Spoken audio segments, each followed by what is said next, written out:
All right, let her rip. Governor, I have two questions. One is, we've seen some businesses had to close their operations over the last couple of days here in Tampa because of the spike that we've seen. So I'm wondering if you take responsibility for that. We're not forcing them to do it. I mean, if that's the choice that they're making it.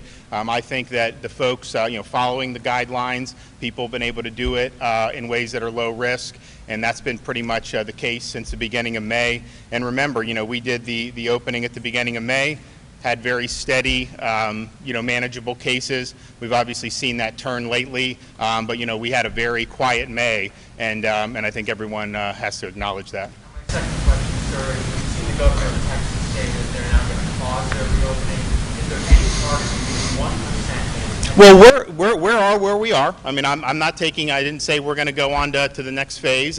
We've done a step-by-step approach, and it was an approach that's been reflective of the unique situation of each area. So, for example, South Florida, they've been on a different schedule. They've been on a much slower schedule. They also are having the biggest outbreak still, even with that slower schedule.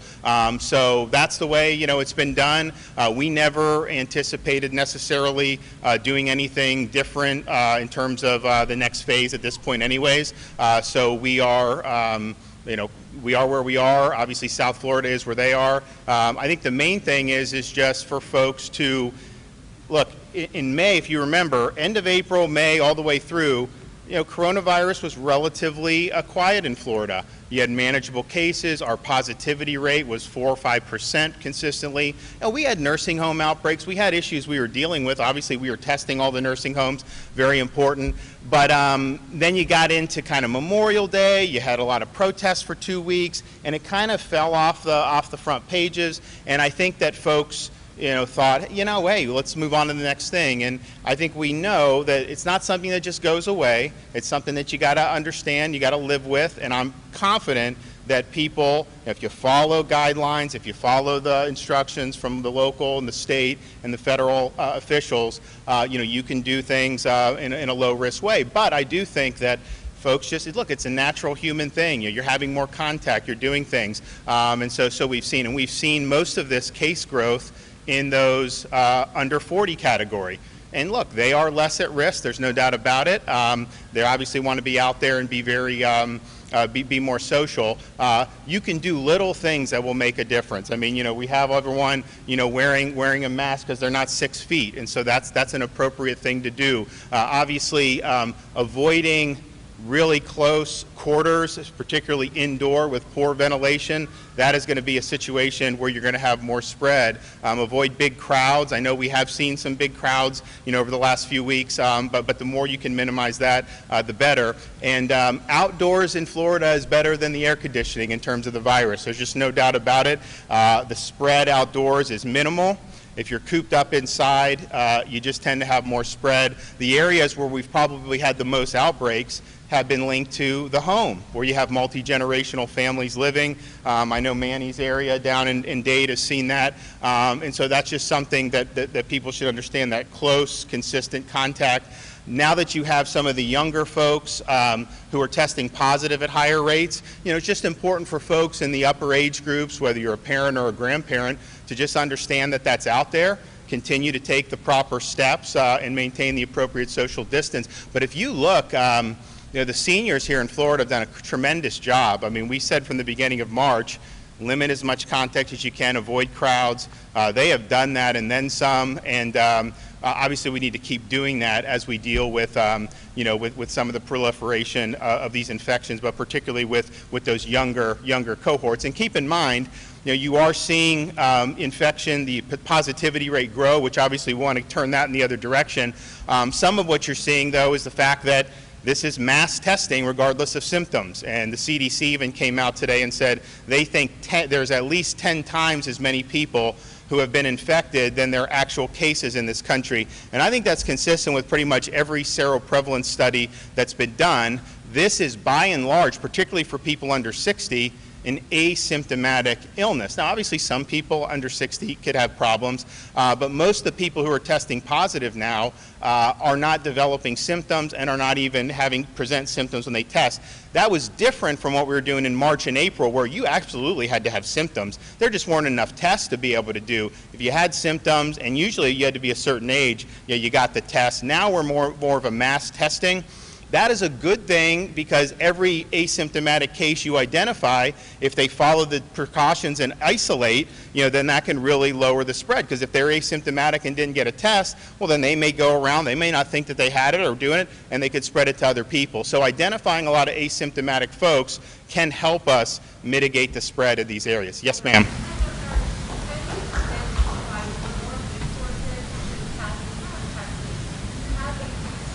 Yeah, so no, it's a good point. So we're going to do, okay.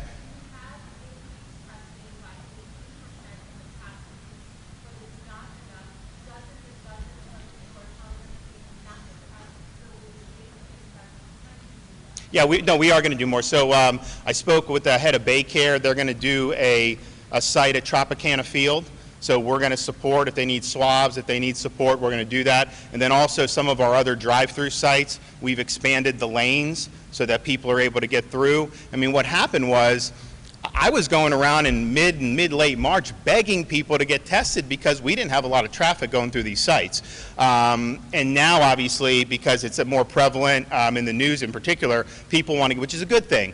So we are expanding capacity at our existing sites. We will support the Pinellas County test, and then if they need to do more at Raymond James, we're happy to do that. We're also, for every county, in fact, the test drop tomorrow. Every staff member at a long-term care facility is going to need to be tested every 2 weeks. We're actually providing all of those tests for all of those people. That'll take a little bit of pressure off some of these drive-through sites. So we want to do that. We're going to provide support for the locals. Now, of course, keep in mind also, all these big counties, Hillsborough, Pinellas, all that, they got huge dollars for the CARES Act. So they also have the ability to do some stuff, and we obviously, would expect that they would be stepping up as well. But yes, we want to be helpful on that, and we do want people to be able to get tested more quickly. Governor, you're looking at the data every day. You obviously know the long-term strategy for the state better than anyone. There are still dozens of people dying every week from this virus. Based off of everything that you know, is that a reality Floridians should expect for the foreseeable future, potentially through the rest of the year? Well, obviously, we want this to end as soon as possible. I wish if I honestly thought it would end tomorrow, I would do cartwheels and I would tell people that. But I said from the beginning, even as we got through that first peak, we moved into the end of April and May, that the virus doesn't just disappear.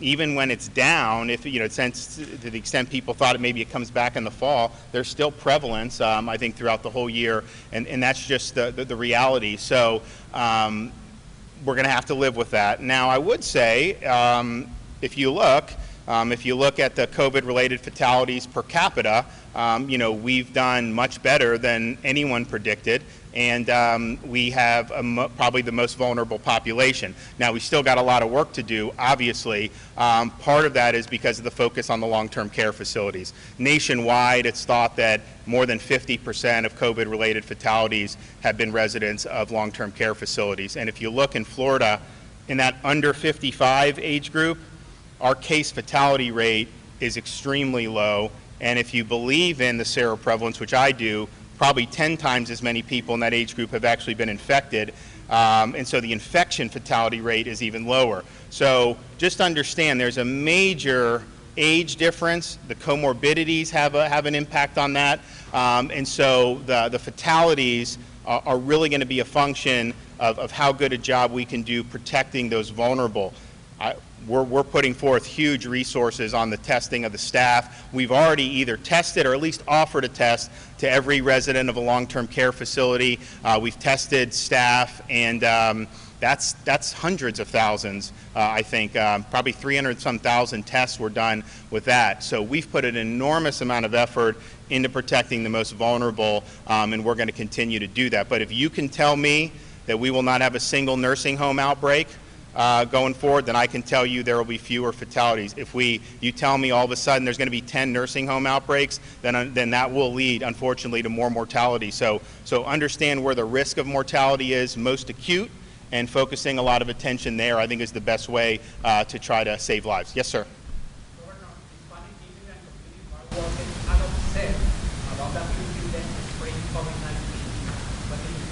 To do what with COVID-19? What about them? I don't know why they're upset. I mean, when we have different outbreaks going around the state, describing where we're seeing that is not anything to, that's just what we do. And so I don't know why they would be upset. We do have outbreaks in farm community. That's just the reality. If you look at Immokalee and Collier County, if you look at some of the places in Palm Beach County, if you look at places in Martin County, we have seen that. And it's not blaming them for the outbreak. That's just the reality that there are outbreaks. There's some of those areas where they've tested 100 farm workers and they've had 80 or 90 test positive. None of them have symptoms, or maybe only one of them will have symptoms, so the disease burden is low on the hospital system. But when you see positive tests and people say, where are the positive tests coming from? This is more a couple weeks ago where that was really kind of popping. I think that's still going on, but I think what we've seen in the last week and a half, 2 weeks, is more community transmission in that 18 to 40-year-old range, across our major metro areas. So there's a combination of all these different things, and that's just the reality of the situation. Let me do one more. Yes, ma'am.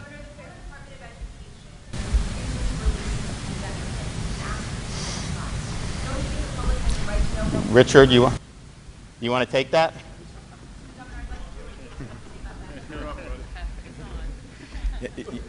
You've reached out to us several times. My office has communicated with you very clearly that the pandemic plan, in it is what we strategize on how to keep our school children safe, and it is not a public record. And if you'd like, we'll get you the statute, we'll get you the general counsel to talk to your office. No, it's about school safety and it's about protecting children.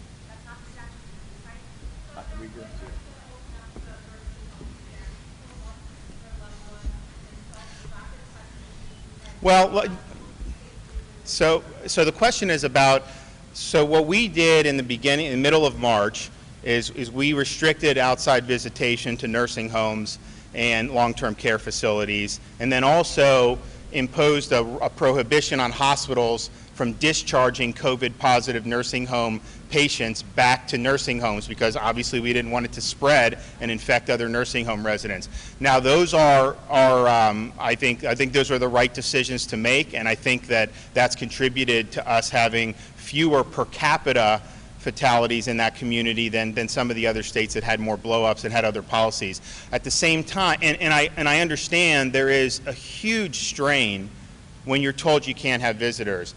We've done things with the Department of Elder Affairs, like send in iPads so they could FaceTime with family members, and we want to be able to do that. I've told Secretary Mayhew, create a plan.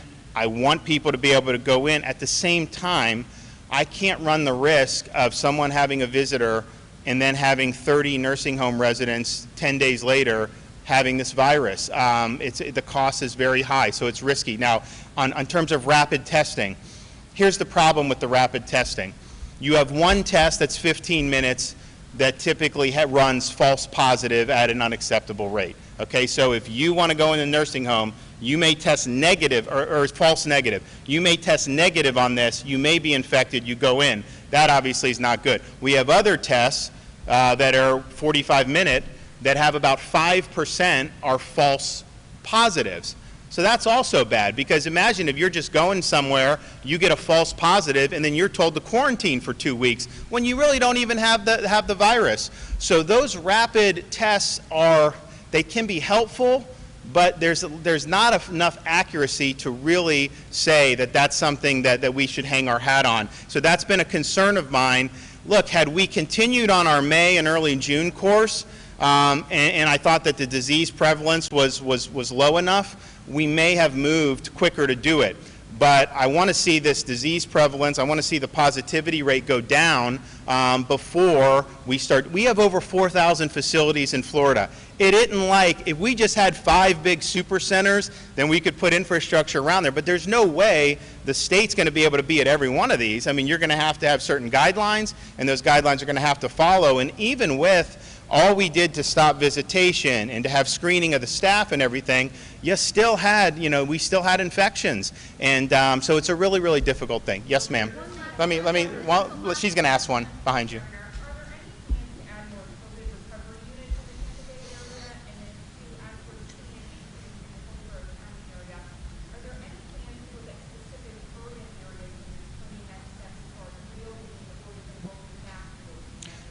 So in terms of, are you talking about in terms of adding new beds or new hospital capacity?